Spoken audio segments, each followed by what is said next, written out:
মা, আপনার ছেলে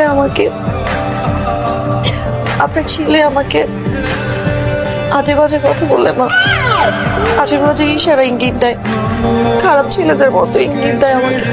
আমি কাউকে বলতে পারি না লজ্জায়। আমার এই জন্য মন খারাপ থাকে।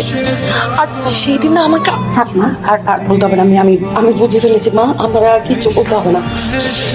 কি নাচতে পারছো দেখি?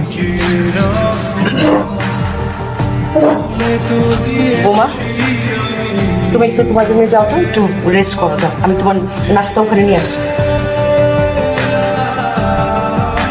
ওর আবার কি হয়েছে? ওর কিছু হয় নাই, তোর হয়েছে। আমার কি হয়েছে? তুই নিজেকে জমিদার ভাবছিস, নবাবপুত্র ভাবছিস তোর অনেক কিছু পাওয়ার আছে।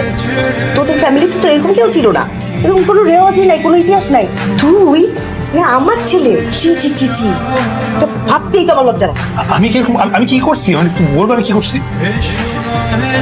তুই বৌমাকে বাজে ইঙ্গিত দিয়েছিস, মানে যৌতুক চেয়েছিস, বাজে আকার ইঙ্গিতে যৌতুক চেয়েছিস। সোজা কথা। আমি চাইছি। হ্যাঁ। এটা তোমাকে বলছি, কি সূচি বলছো তোমাকে?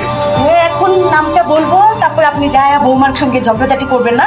এই টাকা পয়সা কি আমাদের কম আছে? আল্লাহ তাআলা কম দিছে? আমি তো কিছু করি না এরকম। তুই বাজে ইঙ্গিত দাস নেই?